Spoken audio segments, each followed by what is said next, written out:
The race to 5G is on, and the battle for talent is getting fierce.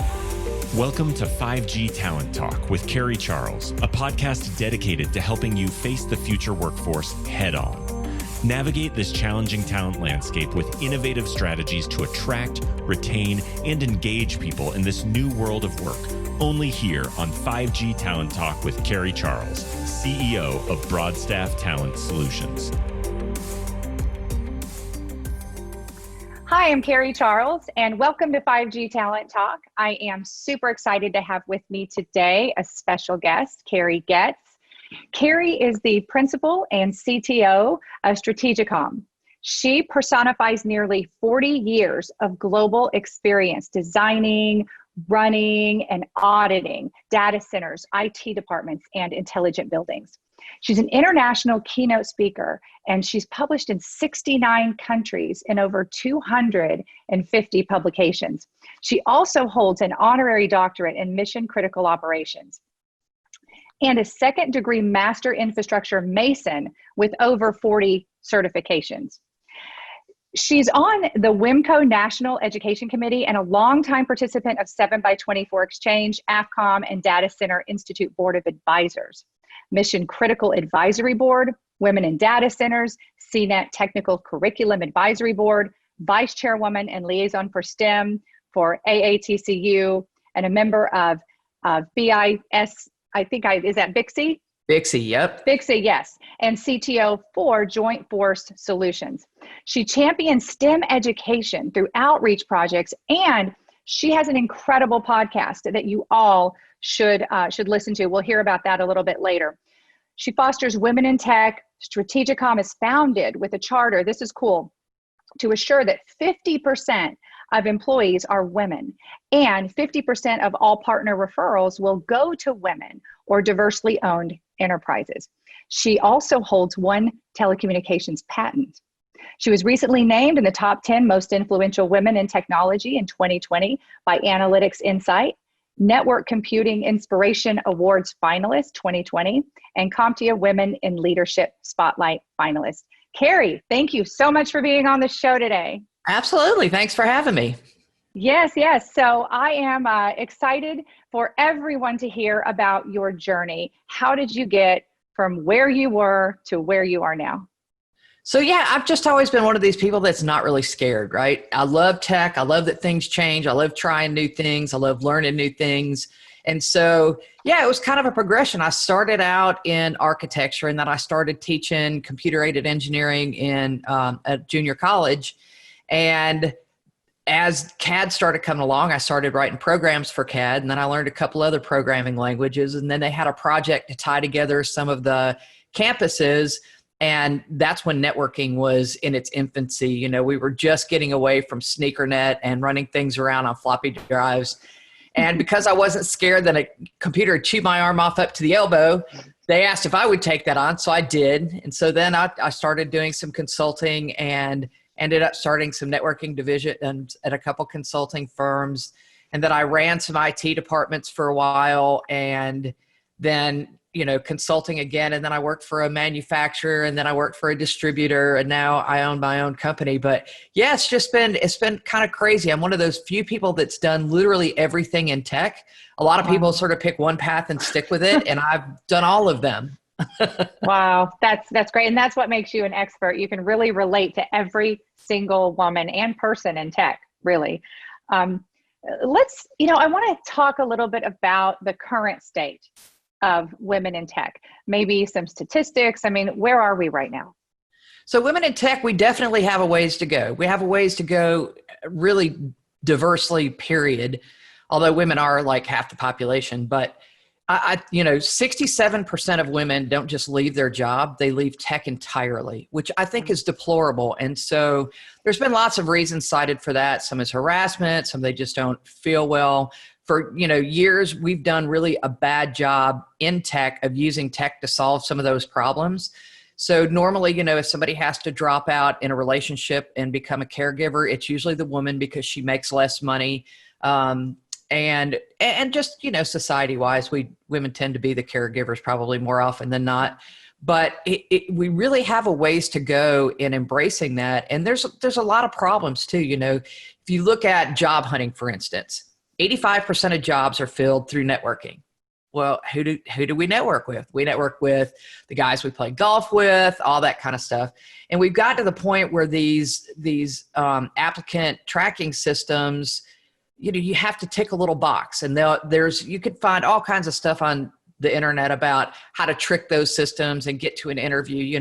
Hide all the keywords and whiten your resume, rewrite your resume using those keywords for every job you apply for, and all those things that really, I think, are counterintuitive. And then you have people that are career coaches that tell women, use your initials, because that way they can't tell you're a woman. Well, if you're a company and you're trying to solve the women in tech problem and make your company more diverse, that's absolutely counterintuitive. And so, AI is one thing. AI carries the bias of the coders. We know that. It's been proven. And AI does some things, but if we're trying to solve it, AI can't do that critical thinking. And we've really got to change that. We've got to change that behavior and model that. I mean, you've got companies like JP Morgan Chase who now won't take a company public at all unless they have women representation on the board, because they've proven that they're so much more financially solvent, and they do, grow much faster. So I think that it's starting to come to light, and some companies do a really good job of doing that. A lot of companies say they're going to try to do that, but when it gets to be a little difficult, then, it was too hard. So I think we've got a ways to go yet. Yes, I tend to agree with you. I've heard this over and over again, but I really feel like we need to say it again, that women and men are very different in what jobs they will apply for based on what percentage of the skills that they have on the job description. Can you talk about that a little bit? Yeah, so that's true. There's been study after study that says that women will only apply to a job if they feel that they're close to 100% qualified. Men will apply when they're about 60% qualified. And then if you go even a little farther, a lot of jobs, one of the requirements is a 4-year degree. Doesn't really matter what it's in. It could be in Russian studies or whatever, but they want a 4-year degree. When really a lot of women, if they have to drop out and become a caregiver, they don't have the 4 years experience, 4-year degree, but they have 4 years of experience. Right. And as an employer, I always thought that was more valuable anyway, because they were in the trenches, they did the trial by fire. And there's also no diversity if everybody is trained the exact same way. And we know in tech that curriculum does not keep up with tech at all. I mean, tech moves so fast that even people with a 4-year degree end up having to go get certified or do a lot of on-the-job training. So I think there's lots of ways to get people where they're going. And a 4-year degree is one thing, but only 34% of men and 35% of women in the United States have a 4-year degree. So think about that. We're trying to fill every single position with about 35% of the population, and that's not going to happen. So you see companies like Amazon that are now upskilling employees, and Apple, who only about 50% of their employees even have 4-year degrees because they go on skills-based hiring. And I think that's really where we need to get to, because there's room for everybody in tech. There's a million different jobs. And that's kind of what my podcast is about, is just introducing people to all of the different jobs from construction all the way through to the cloud. What's the name of your podcast? It's Careers for Women, Trades, and Vets in Tech. Nice. And so I picked those three. Obviously, we've been talking about the women issue. There's a lot. Trades, I think we've gotten away from trades in this country, but without trades, none of us have a job because nothing would be built.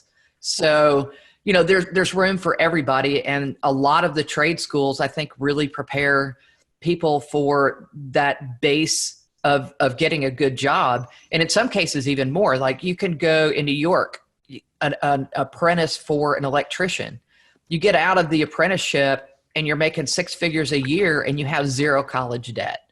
And so I think we really have to get back to doing those trades. And then the other one is veterans. And of course, there's men and women veterans, and even veteran spouses. I'm a veteran liaison for Infrastructure Masons, and they work with the veterans and their spouses to get them skilled. But they have very parallel skills and amazing discipline that fit right into a ton of what we do in tech. So those are kind of the 3 things that I picked. But it really is an outreach, because for kids, by the time they're 6 or 7, they usually decide what they want to be when they grow up. And they decide that based on what they see. Mhm. And so as kids go through junior high school and even into college, if they don't have a frame of reference for those careers and they don't see those careers, they're never going to see themselves in them.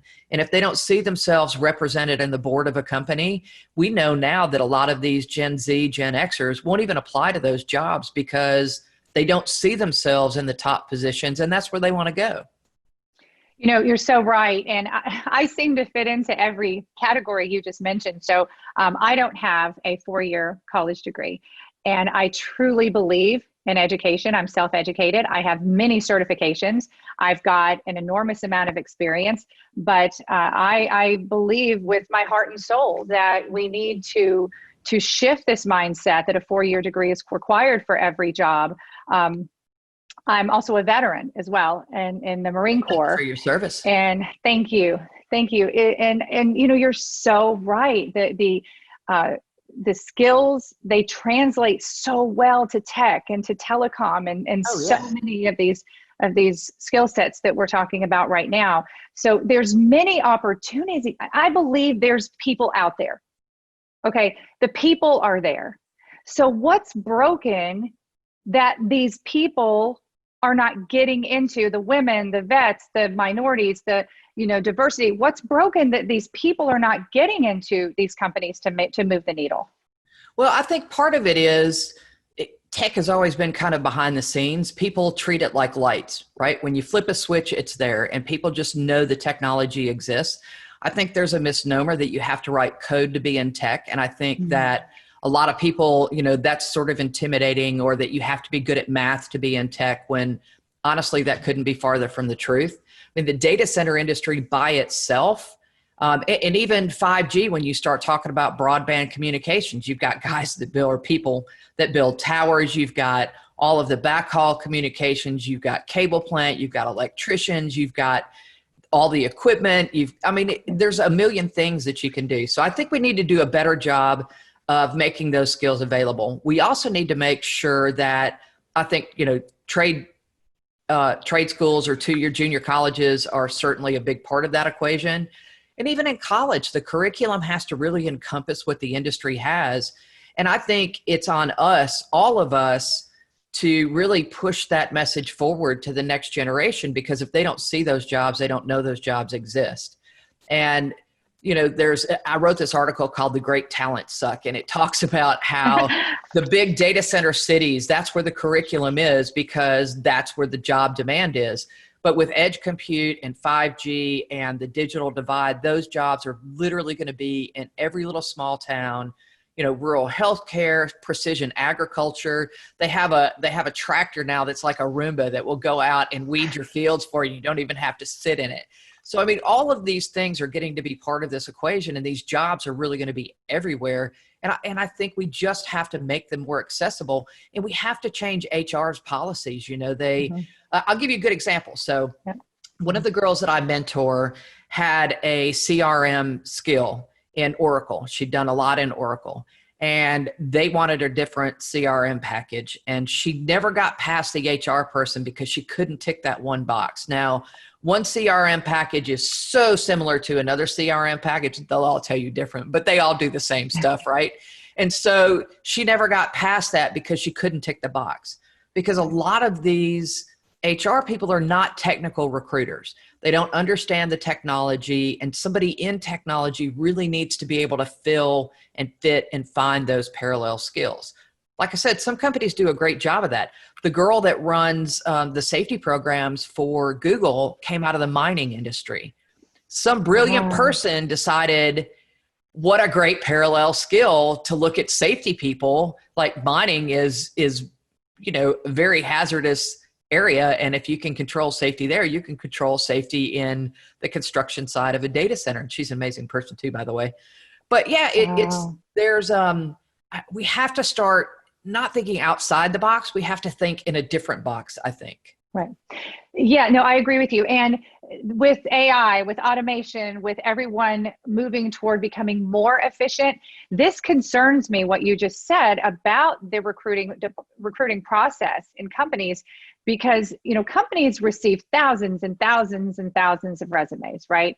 So the goal is to automate and find ways to increase efficiency. So this problem you're talking about really is going to get worse, not better. We are not on a path to humanize the recruiting process. We're on a path to automate it. Humanize. So, yeah. Right. So then this is going to heavily affect the future. This problem is going to get worse, in other words. So I'm just curious, are there any ideas for solutions around this area, how to bring that human element or not miss some of these folks that are skilled and can do the job, but they're just not being picked up by the software?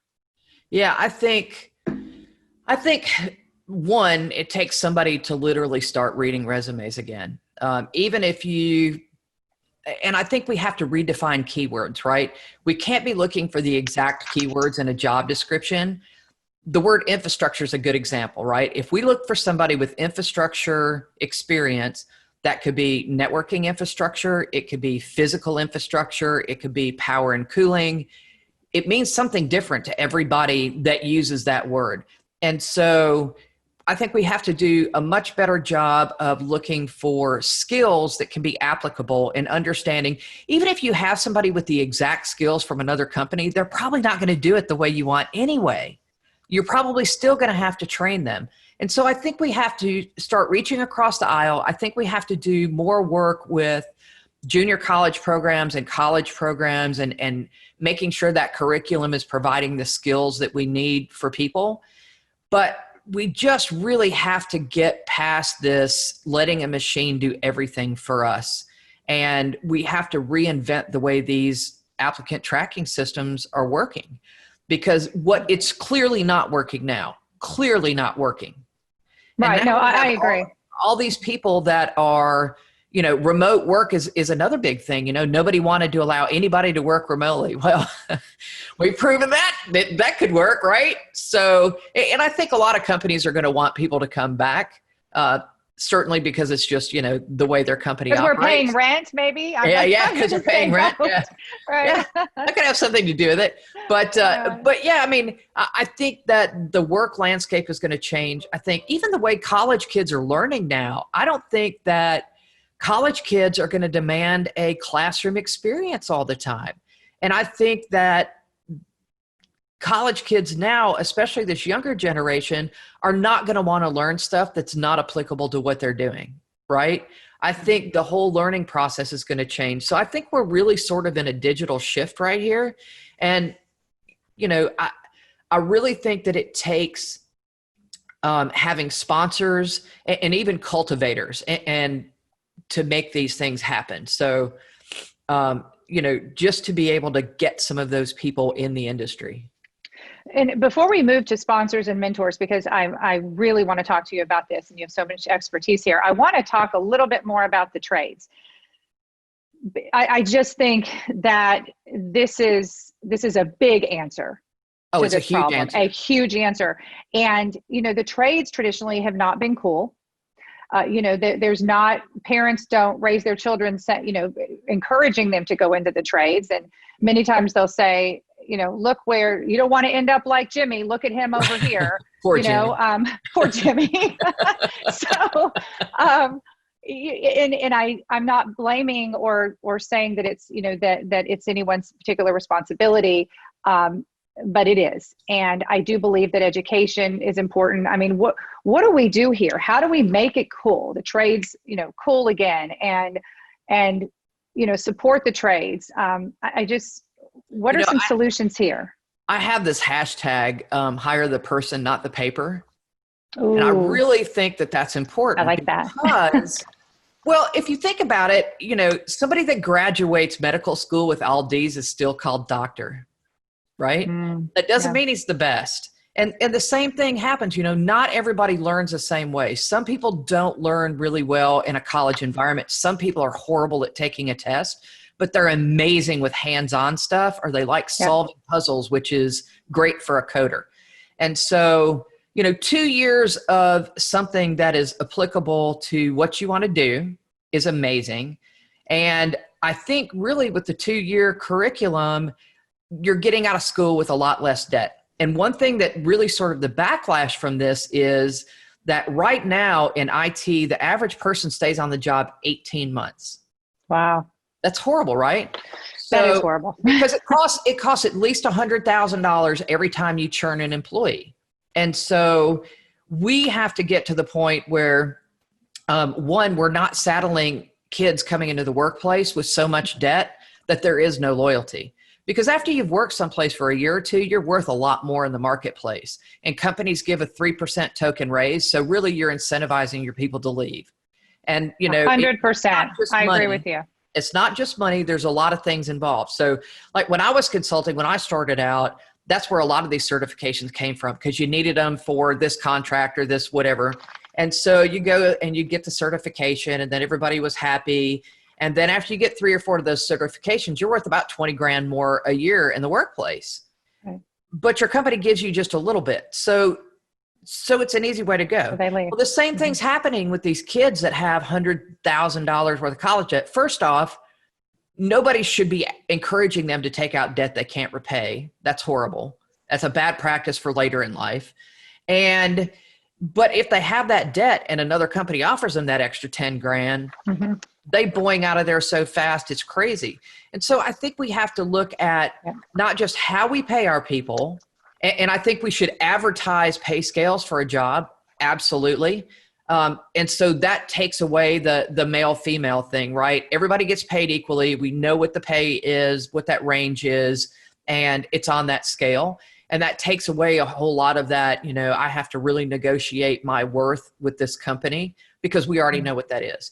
I think we need to normalize parental leave. I think, and actually a friend of mine, Nancy Novak, she was on my podcast and she was talking about this. If it's the same leave for a man and a woman when they have a child, then people aren't worried about hiring the woman and her getting pregnant and having to take off for 6 weeks. Wow. Because now everybody takes off 6 weeks. Yeah. Isn't that brilliant? Plus it's better for the kid, right? Right. So, well, I can't take credit for that. I think it's a great solution, but back to the point about trade schools, we really have to take that stigma away that they're not that great. And I think companies, that's one area that companies really have a lot more ability to be nimble, because trade schools love having company sponsors. They, or junior colleges for that matter, the 2-year universities, they love having company sponsors. They can adjust their curriculum a little bit easier, I think, than some of the 4-year folks. And so I think we just have to really look at our kids and understand, are they going to want to graduate with a 4-year degree of all D's, or are they going to want to do something that is applicable to their vocation and go for 2 years with very little debt and then start working towards it. And here's the last thing I'll say on this. There's a lot of companies that say that they'll pay for your college education as part of the employee benefits. Yes, but they do. Only hire people with a 4-year degree. That is such lip service. That's not a tangible benefit, So I think that, I think we really have to start like that hashtag, value the person, not the paper, and look at what that person brings to the equation. I personally would rather have somebody with 4 years experience than a 4-year degree, because they've been in the trenches. They've sorted it out. They've shuffled through it. And I think it brings a diversity of thought, especially to problem solving, that you're not going to find anywhere else. Carrie, this reminds me of the remote workforce issue. So, I've had my staffing company now for 5 years, and literally for 5 years, we've been telling hiring managers, can this be a remote role? Can they maybe possibly be a hybrid role, remote? And hiring managers were, and leaders were nervous, right? They were nervous, and no, this has to be sitting in this, their toenails all day. It's not going to work. There was a lot of fear around it. And then we got shoved into it, right? And forced to be here. And now so many leaders are looking at it and saying, oh my gosh, this is really working. And I think I might keep some of this around. So I feel like this is similar to this college degree conversation. And it's starting to happen more and more. I actually was just interviewed for an article about this because I don't personally have the 4-year degree. And I believe that leaders now they want to make this step, or they think that they see the value, they understand it, right? Oh, I understand, that makes sense. But there's still this thing inside them that's wired to look for and appreciate and value a college degree. So if you've got, 2 people in front of you and one has one and one doesn't, that leader may be biased to choose the one who doesn't. And I think that this needs to be really a mindset shift. But that's so discriminatory, don't you think? Right. I mean, if you're going to discriminate a woman who has to drop out, or a man for that matter, that has to drop out and take care of their family, or you're going to discriminate against somebody who couldn't get the student loan to finish their degree, then you've just taken all the diversity out of your company. Yeah. And so I think it's a horrible, horrible disservice. And a lot of companies list that 4-year degree as a requirement, but they'll waive it for the right person. So why list it to start with? Like, let people show you if they have a degree, let them show you if they have that experience, but stop making it a job requirement. Because I will tell you, based on study after study after study, women will not apply to that job if they don't have that degree. Right. And and there's another side to that too. There's a lot of schools that either lost accreditation, or a lot of religious schools that didn't go the accreditation route because they would have to drop their religious requirements. It doesn't mean the person doesn't have the degree. It means that they didn't have the right credits to be accredited within that body. But those aren't counted either because they're not accredited degrees. So, or schools that went out of business years ago, they don't fall up on this list of accredited degrees. And so I think, we've got to get away from that being the number one job requirement. It's just so counterproductive, I think, to what we're really trying to do. And we have to look at the skills people bring to the table. Absolutely. Absolutely. So let's switch gears a bit. I want to go back to diversity. And let's go way back. Why is this conversation important? Why should we even be talking about this? Why do we hear about it every time we open our computers or a magazine? Why is diversity important? Why do women need to be represented 50-50? Why does it matter? Okay, well, first off, we're half the population, so there's that, roughly. But I wrote this, I shared this piece on LinkedIn not long ago about diversity, and it was the JP Morgan Chase article, actually, I think, that they wouldn't take a company public unless they had a woman on the board, at least a woman on the board. And this man wrote this thing, just hire the best skilled person, let diversity fall where it lies. Why do you even care about diversity? And so I answered back, I said, are you married? And he responded, yes. I said, have you ever lost your car keys and complained to your wife and she walked right up to him and handed them to you? That's what diversity buys you. It's a different thought process, right? Women are better multitaskers than men as a whole. I don't want to make general sweeping statements, but women think differently. We're wired differently. There's a caring caregiver sort of nature to us that's innate. And there's, not to say that men don't, but we just think differently and we can get to the same solution differently. And so when the problem is out there, I think that's what that diversity of thought brings you is who's going to know exactly where you left the keys and who's going to be scratching their head looking for the keys. And those roles might reverse, but the whole point is that's what diversity brings you. It brings you that thought. AI is a great example. What if AI only thinks like men? Because there's not enough women writing code. Wow. We're in trouble. And so, we really have to get out of that mindset that there's a single way of thinking. And the only way to do that is to bring some of that diversity, and even diversity, young kid to old kid. Mm-hmm. Young kids don't learn like we do. They're very rubric based. They're, I want to learn this in little pieces. I need to know exactly what I'm supposed to know and what my objectives are for this little piece. And it is a juggle from our, and it's not like, well, you have to suck up to us because, we've been in this job for however many years. It doesn't work that way because everything that we do is addressing all of those people. And technology today has to address everybody that uses it. And you're not going to be able to address those people if you don't know how they think. Absolutely. And diversity breeds innovation.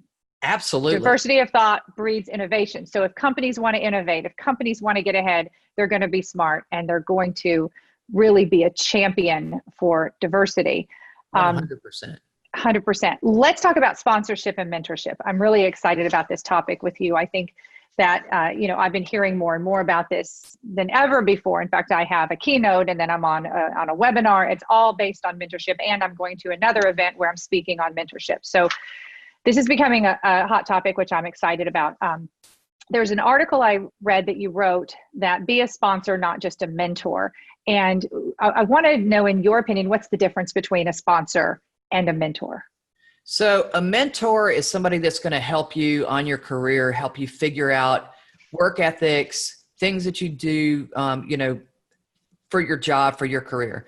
A sponsor will literally fly your flag, and they will bring your name up when you're not in the room. They will, put your name forward and go one step above and beyond. And then I also add cultivator to that. And I think cultivator is important. I think cultivators are the ones that see potential in somebody young and can really push forward and turn that relationship into a mentor relationship in some cases, but really just push that person on. Say, look, I just see a light in you that I really think could work. And, I know that you're having a hard time, but let me help. Let me work through this with you.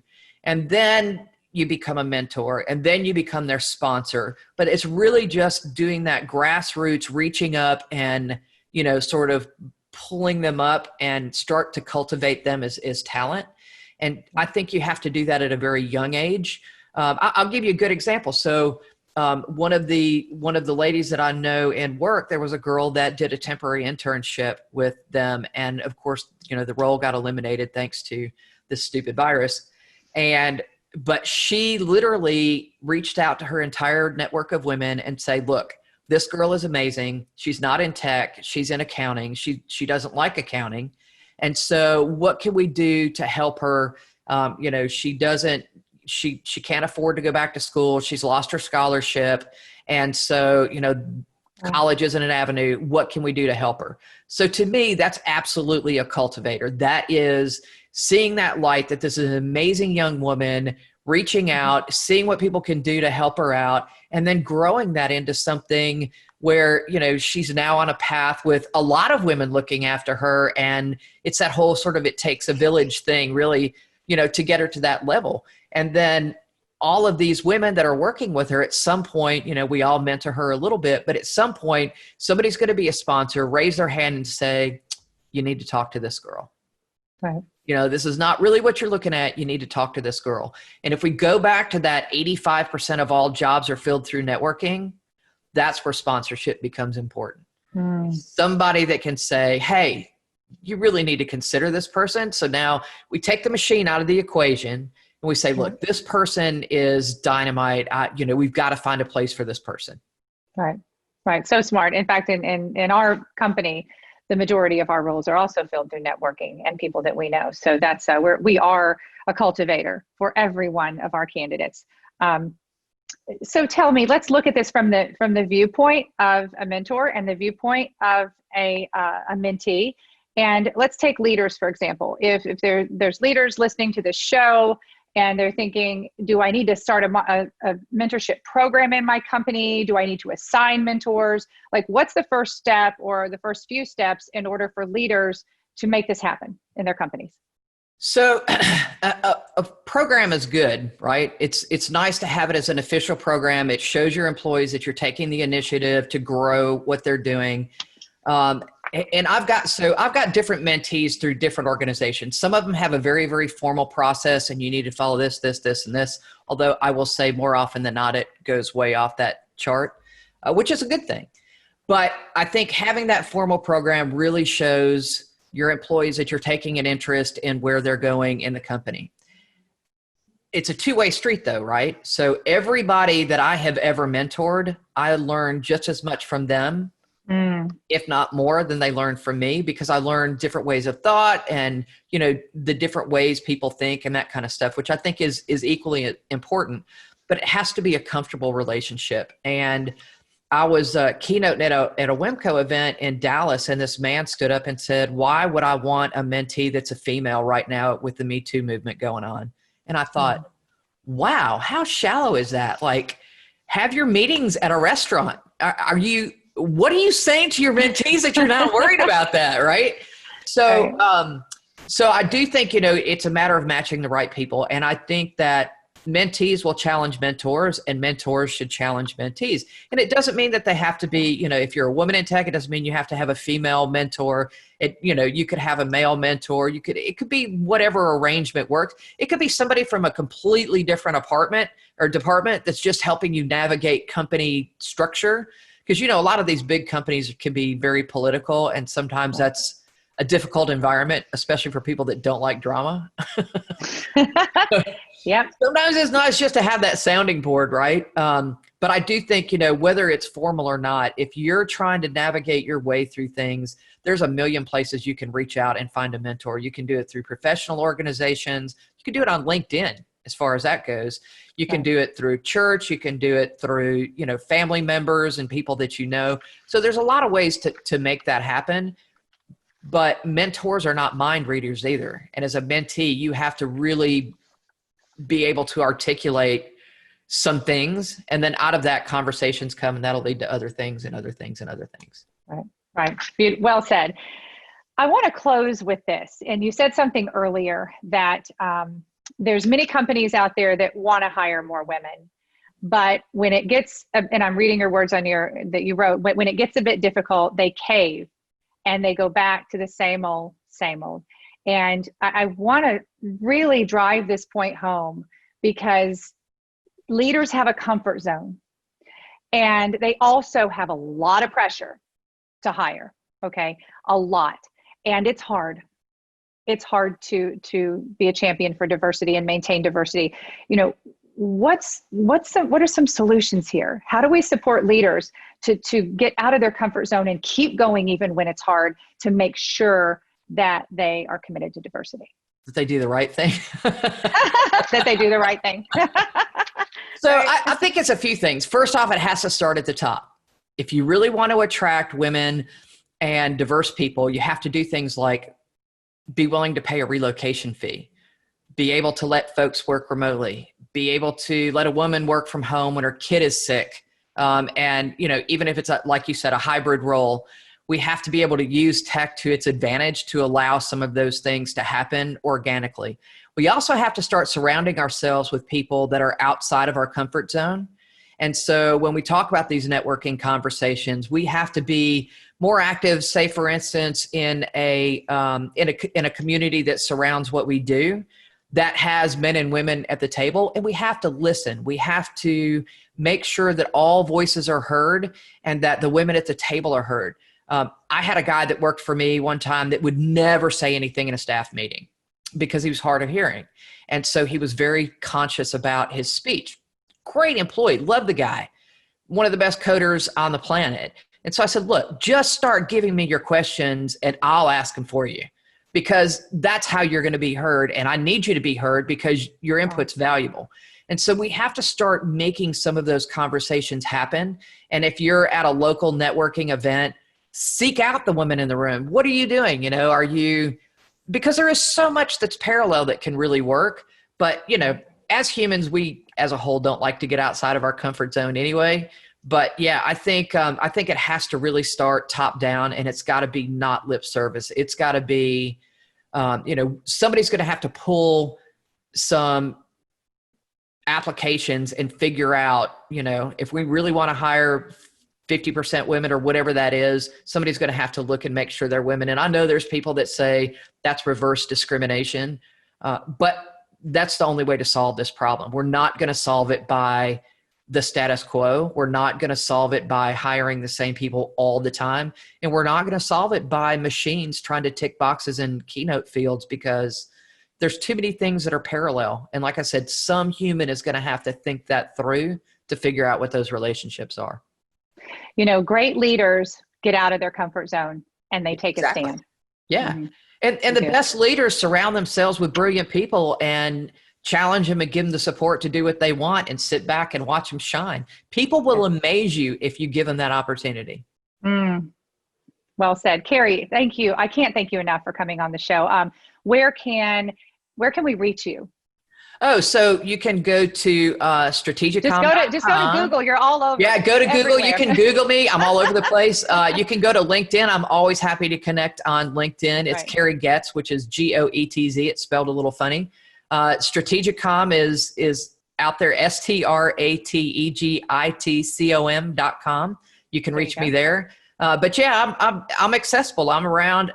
You can catch me on Twitter at Carrie J. Goetz. So yeah, anywhere. I'm happy to connect. Okay. And then the name of your podcast again, please. Careers for Women, Trades, and Vets in Tech. Perfect. Okay, Carrie, thanks so much for being on 5G Talent Talk today. Thanks for having me. Amazing episode. Yes, I'd like to do this again someday. Oh, we absolutely will. And you'll have to come do mine too. You got it. All right. Take care. Take care. Thank you for listening to another informative episode of 5G Talent Talk, brought to you by RCR Wireless News, Telecom Careers, and Broadstaff Talent Solutions. As we advance into the future, we promise to bring you the resources you need to navigate this ever-changing landscape of 5G to help you attract, retain, and engage people in this new world of work. To access the show notes or leave a review, visit broadstaffglobal.com. Until next time.